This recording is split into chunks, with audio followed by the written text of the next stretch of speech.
Hello and welcome to I'm Alice podcast, and we're talking about connection, creativity, and how we find clarity through our ever-changing world that we live in. So we're talking about transformation and change. So welcome to this edition of I'm Alice podcast. I hope you enjoy it.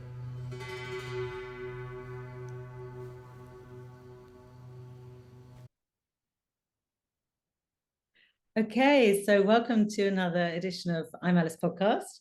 And today I'm talking to Julia Cartwright, and we're talking about a book that she's working on currently, and it's going to be supporting people going through change. I mean, as we all know, we're going through a lot of change at the moment. So Julia's going to talk about tools and what she feels is really important for us going through change, or anyone going through change at any point. So I'll pass you over to Julia, and she can introduce herself and her background, and then we'll go into the tools that Julia wants to share with everyone. Okay, thanks, Alice. Thank you. Thank you.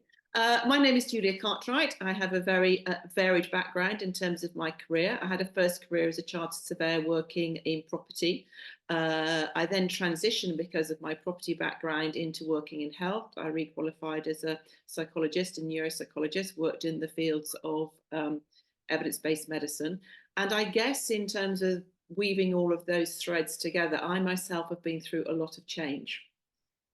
From my very early years living in a very remote rural community, to then moving to a town, going to then a big university city, going to London, being one of the few women in commercial property, transitioning then into retraining in my late 30s with a family, running my own companies as a coach. So in all of those things, change has been a thread.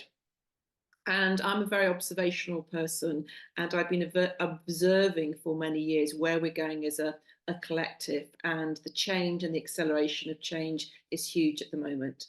So I continue to do my coaching work one-on-one, but it has developed into what I call a spiritual dimension in terms of change, the inner change, because it's the change within ourselves that actually will keep us balanced during the external changes in the world. So because I am a writer, I had a book published back in my Oxford days, an academic book. And so writing comes very easily to me. And I have felt that in terms of this observational time, people really need tools to literally ride the waves that are coming time and time again, day after day. And the thing is that it isn't just one change. It's environmental, it's social, it's economic, it's everything. So people very often feel overwhelmed. So we have to go back to, okay, so what are, I call them the virtues, the 10 virtues that are valuable in volatile times. So we live in volatile times. We live in a time of VUCA, volatility, uncertainty, chaos, and adapting. We've got to adapt to ourselves to these changes. We don't really have an option. And so in terms of actually drafting out this book, I've taken 10 what I see as virtues. You could say they're virtues from a world that's past, because we don't necessarily consider them anymore, because we've become a very materialistic, greedy, self-obsessed generation or generations. So to go back to those virtues, which I have to thank my female ancestors for, who raised me, with in those times, that virtues were considered more important than actually what you had. It's like, what kind of person were you? How did you live your life? So I've kind of sort of reflected myself on what I think are the 10 most important virtues in these volatile times, which are valuable. And because I'm quite a practical person, actually the tools and techniques are very practical. So I started off with patience because I think that's actually a very useful human virtue. I'm learning it quite a lot here in Portugal, where things are very, very slow. Things are very slow to happen. So learning patience, and actually when you learn patience, you actually discern what is most important. Does it really matter? Does it really matter?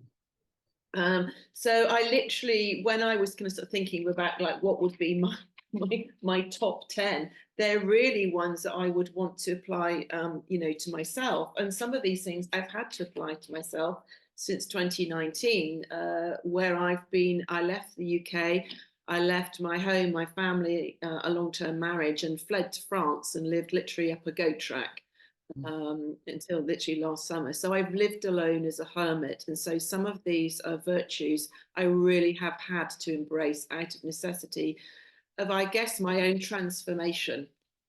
Okay. And that has been a spiritual path, but very much a practical manifesting the spiritual in the everyday reality.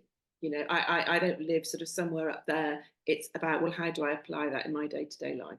So of the virtues that I have literally listed, they might change, but they're the ones that I'm working with at the moment with the book and I'm drafting out. They are patience, faith, trust, compassion, kindness, integrity, discernment, courage, diligence, and discipline.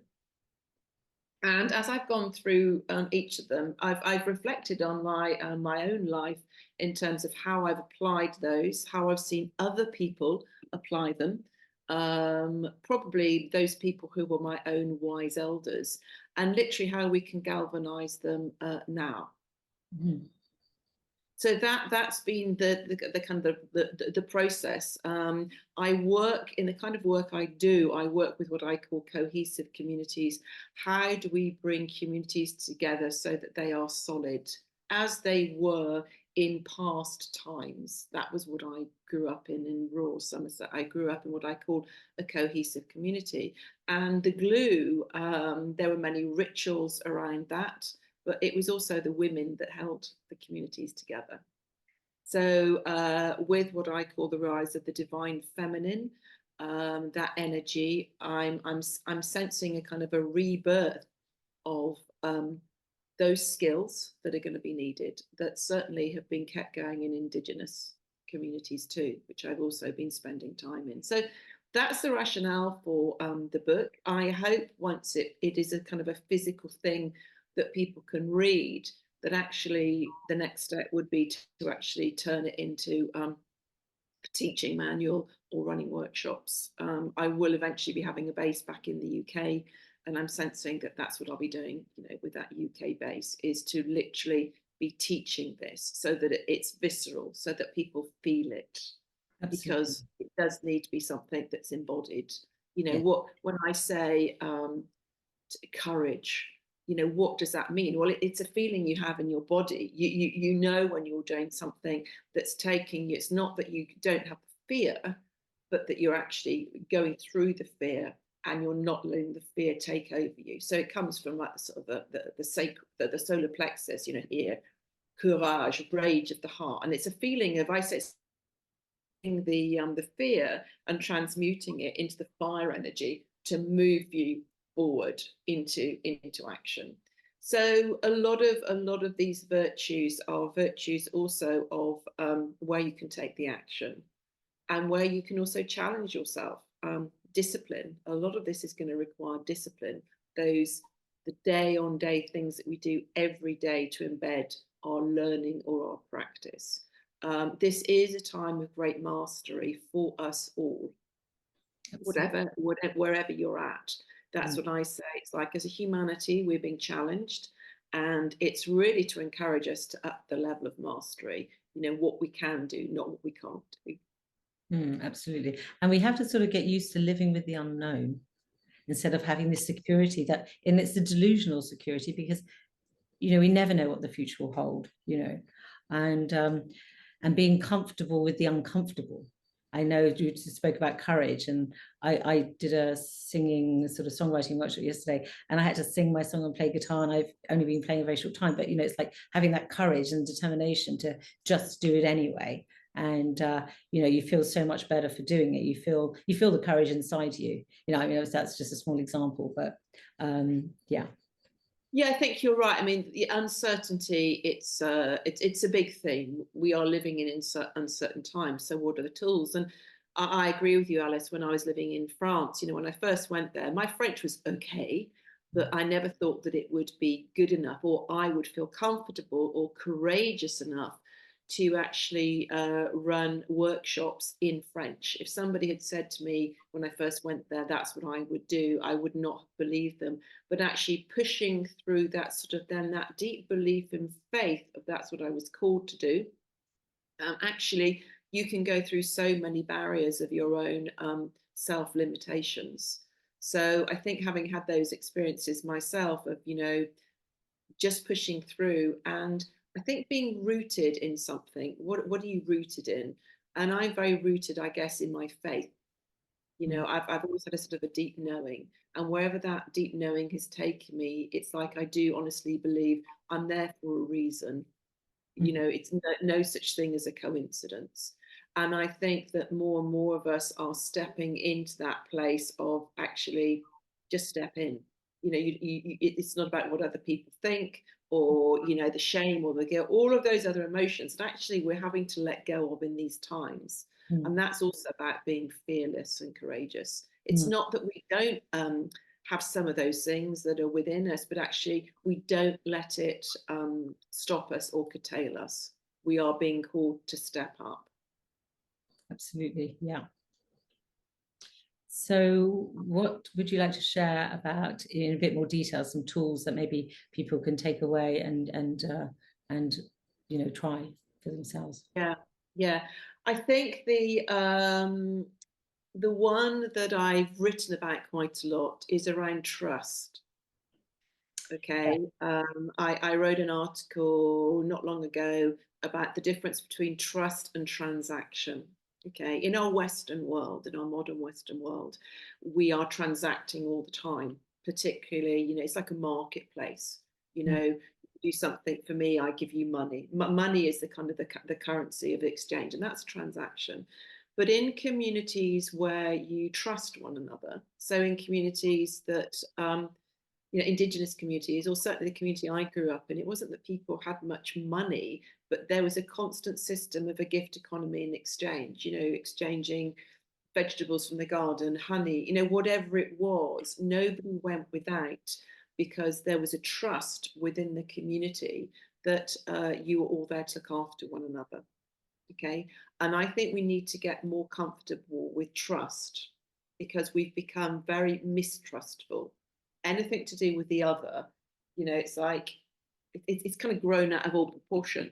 I mean, I use kind of sort of some of my own personal anecdotes, and I remember it could have been maybe 10 years ago. I was on the tube in London with my adult daughter, and I always would talk to people on the tube. I lived and worked in London, so you would talk to people on the tube, and for me it would always be around probably a book that I've been reading. So I said to the woman next to me, she was reading a book I just finished, what do you think of that book? And when we got off the tube, my daughter said, did you know that woman? I said, no. She said, well, why did you speak to her? And I said, well, because she was reading a book that I'd read, and it was just like, this was verboten. And I've seen it get worse and worse.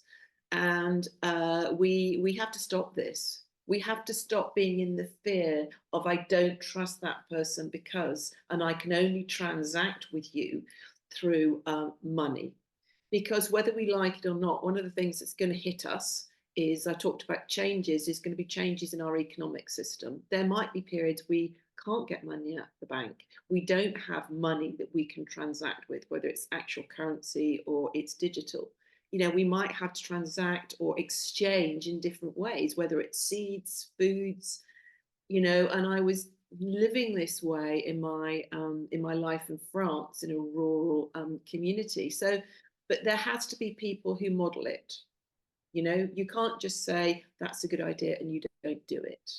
Mm-hmm. You have to do it, and also you have to sort of feel it. What does it feel like when you really trust somebody and actually respond to that? So that's just, so with all of the kind of the different virtues, I'm working with them in terms of me being able to give sort of anecdotal case studies. I've also gone back to some wise texts, because I do like sort of esoteric quotes from times past, whether it's my grandmother's quote or Rumi, it doesn't matter. But we are just reconnecting with some basic human truths that we need now. We need now. We've gone through this before as a humanity. when times have been very difficult, well, what happened then? And it calls for that character. We have to be we have to have good character. And again, that's become a little bit kind of unfashionable in these politically correct days. And I'm quite happy to resurrect that, because it certainly stood me in very good stead throughout the whole of my life. And even more so now in these times of great change. I mean, I've moved countries, I've moved languages, I've had to literally let so much go in faith, and to not fear what I don't know, and to trust that somewhere along that path, it will be the right path. Yeah. I mean, trust is something you have to work on your own, don't you? You have to, trust is almost like also finding your own truth, and Yes. and really, working on that, because I know, a lot of people don't actually trust people, don't trust very few people. And when your trust has been broken in your relationships and in your families, you really do lose that, and it's really something you have to work on. Like you said about discernment, and you really have to work on that, because it has to be rebuilt. Yeah, well, I think, I write a lot about how, we are moving from an inversion of, we've been working so much in the head. The head has been the kind of sort of, our primary navigational tool, but we're moving much more into navigating with the heart and with the gut, which is literally what we did historically. And so when we go more into the gut and the heart, we feel things, that's then a kind of sort of a tool for discernment around trust. One of the things I noticed in France post-COVID, when I ran sacred meditations in our local church, I called them sacred meditations to really kind of sort of give it language that people could understand. But actually what I was doing was building resilience. And the resilience was around encouraging people to trust within this small group of about 8. And we would do that through touch on our own hearts, but touch on the hearts of others. We then did a lot of eye contact and also singing to one another. And those might sound like they are very primal things, but in our modern world, we don't do them. And it was interesting to see over the period, a sort of 3 to 6 month period, how people built trust through simple methods of touch. Yeah, touch, feel, and eye contact, and the voice. And then we would have a big basket in the center of the circle every week, and people would come and put in that basket whatever their troubles were that week. So they learnt to trust the group to, if you like, name all of our troubles and to literally let them go. And that simple, that 6 months of doing that taught me a lot about how far away we've come from that very basic trust. So I know that there's a lot of work to do.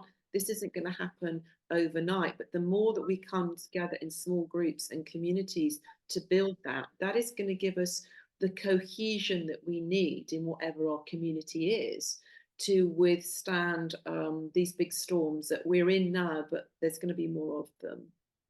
Yeah, absolutely. And like you say about trust, when Western society, we don't feel so much. We talk about it, and we don't feel so much of the heart and express how we feel. So we're storing all that energy in our body, which is obviously causing disease.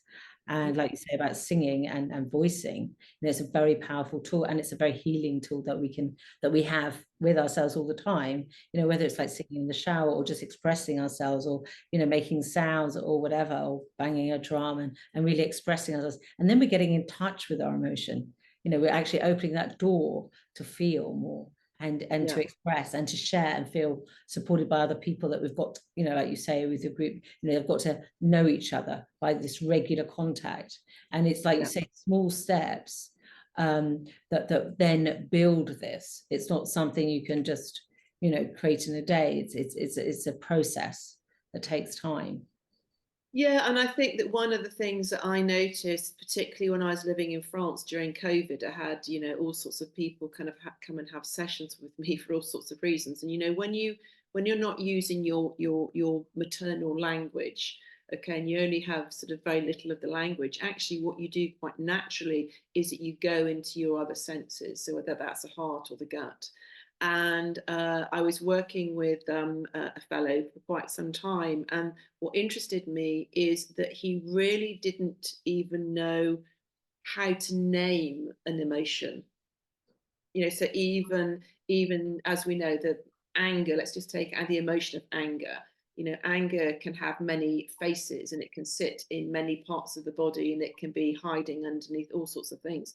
So when we can actually start to name the emotion, name where we're feeling it in our body, which will align with different parts, different chakras which are blocked. And then if you continue that work, it's what was the seed of that?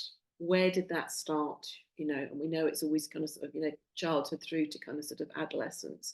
And so if you can map it onto sort of the developmental, part of us, then you can really start to work with that as a kind of sort of healing the wounds.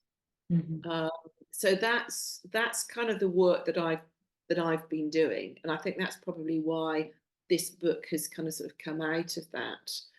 So that probably underneath the tools, there are many other tools in terms of the actual emotions. Yeah. Because emotions, I mean, that's a whole big kind of sort of topic. But I'm with you. I'm very much into the path of around frequency medicine, vibration, sound, and sound healing. And I've always done a lot of work in my coaching days with women. Okay. And what I discovered, donkeys years ago, is that very competent women were very blocked in their throat chakra. And this is an ongoing thing. So as we unblock that throat chakra, so that people can literally sing their truth, to speak their truth, to be their truth in a whole embodied way, that's hugely healing. And then they can take their place in the cohesive community. So I just see this as a kind of sort of, it's a process, it's a journey, and people will kind of sort of come on the journey as things, move. And I'm a great believer that, when you're working in a field that is kind of sort of very current, then it will attract more people, to it. So I think part of, me doing some more sort of teaching, I mean, that's part of my background as well, but I feel that this needs to be kind of sort of passed out and given to as many other kind of, sort of people who want to take it up for their own development, but also then for them to use it to work with groups that they're involved with. Yeah, sounds great. That's what we need, definitely. I mean, Yeah. feelings, if we're not expressing them, we're storing them. And and there's a lot of unhappy people because they're not seen and heard. And they go through a trauma, or they go through an experience, and it's not fully processed because they don't feel the feelings, they don't release the feelings, so they keep on carrying it on. And it's like a repetition in your life. If you don't come to heal the wounds, then the wounds get bigger and more explosive. And and obviously I'm sure since 2020 a lot has changed, and there's been a lot of alienation and, like you say, lack of touch, lack of connection. And we're more and more behind this social media, and we're not getting into real contact with people and really connecting on a deeper level, and also connecting with ourselves, which is, we have to connect with ourselves, to connect with others, on a deeper level. Well, you asked me at the beginning of this podcast about my social media, and I said to you, I don't do social media. It's very interesting because I never felt comfortable with it. And that's interesting because I ran a coaching company online, but with coach supported learning, and it didn't sit comfortably with me, because I very much like to be in somebody's personal energy field. I mean, obviously, like everybody, I've had to use technology, but I came off LinkedIn. I never did Facebook. And so during COVID, I went back to what I know to be, the truth of my being, literally my being in my community, my physical presence. And I feel that more and more. And, when people have needed to get hold of me, they can find ways to get hold of me. It's been very, very interesting. I'm asked constantly, have I got this Instagram? Have I got that? It hasn't stopped me doing podcasts. It hasn't stopped me doing all sorts of things. I've kind of, if you like, worked underground, and it's been word of mouth. but that's been my most comfortable place because I'm in the physical presence of others, and we need to go back to that more and more. I mean, I'm not saying, we need to get rid of all of the sort of the social media, but I know that people spend a lot of time on it and not necessarily out with doing the kind of the physical touch. And just what have we done to kind of sort of children who don't have that interaction? Their whole kind of sort of, neuronal connections is not developing in the ways that a holistic human being should, in order to have those natural sort of human responses. But we are where we are. All we can do is be aware of where we are and say, well, actually, where do we want to go from here? Where do we want to go from here? And I, for one, want us to be a more interactive, human. I want to be a fully functioning human, not a kind of sort of part of being a machine human. That's my feeling for myself, and I'm sure there are a lot of other people who believe that too. So I think that we just need to connect in the best ways that we can to say who we are and what kind of world we want to build for, our grandchildren, our great grandchildren. Absolutely. Yeah, I totally agree. And so what other tools would you like to share from your list? I think the other one that is around, kindness and compassion. I think that we are already seeing very difficult things, where human beings are suffering a lot. We will see more.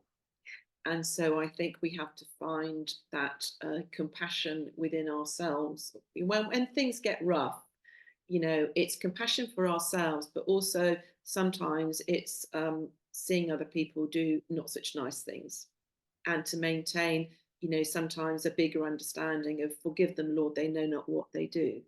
People don't always act out of just pure badness or evil. Very often that they act because of their own wounds. And so I think having the compassion in those times, which requires wisdom and a great deal of patience, is much needed. It's work in progress. When I go through this list, for myself, I say, okay, so what work have I still got to do? And a lot. This is I'm not writing this from a position of saying, I've got this nailed. Absolutely not. I'm constantly challenged in terms of my own prejudices, my own wounding, my own triggers, and I think when we can come together in circle and actually articulate this, again, we're sharing that we're vulnerable too. We're vulnerable too. Yeah, this vulnerability is very important to share, because that's when we Yes. be our authentic selves, because otherwise the society that we're living in is not allowing us to be authentic. It's all kind of fake. So how can people contact you? Because obviously I know it's all word of mouth. People can contact me and I can get them in touch with you, but we'll also put your email address directly. The email address will be perfect at the moment. As I say, I'm living in Portugal at the moment. I'm seeding myself to have a hub here, and there will eventually be a kind of sort of a website, but I haven't felt that that's been the priority. I have felt that, my deep inner work and living like a hermit and slowly coming back out into the world, to be in the world but not of the world, has been the priority. So I think just for me, you were talking about, fear and courage. I am by nature a very private person. So the idea of having my own website is like kind of, it feels very exposing. But I know that that's part of the creating of the communities, not just actually, which is a lot of what I do, but more those kind of sort of wider communities, which the internet kind of sort of requires. So I think it's just been a process for me too. But yes, you can put the email if anybody wants to contact me. And maybe you can write a little sort of bio about what you're talking about, so then people can read that and see if it connects with them, and can get in touch with you and any other sort of support work that you do. Yes, and That there's you can do support work that online I'm for others. yeah, and also I am within already a network of other people doing their own unique, authentic, support work in these times. And my what I'm imagining is that when I've got my hub back in the UK, that hub will have many other kind of sort of therapists that will be in circle with me to offer the kind of support that people will need, because I feel that it's not going to necessarily just be one therapist that people will need. All the therapists together need to come together to share, because this is big work, and it's also about empowering people in communities to be helping one another. This isn't about people becoming dependent for too long. It's about encouraging their own growth around their own self-healing. I'm a great believer in that we all have that ability and power. Brilliant. Okay, thank you so much for sharing, and I'm sure we'll speak again. And good luck with your new life in Portugal and creating community there. And thank you so much for coming on today and talking to me. And I hope we connect again soon. Thank you for listening today, and I hope you enjoyed it. If you'd like any further information about my work, you can contact me at travelwithalice.com.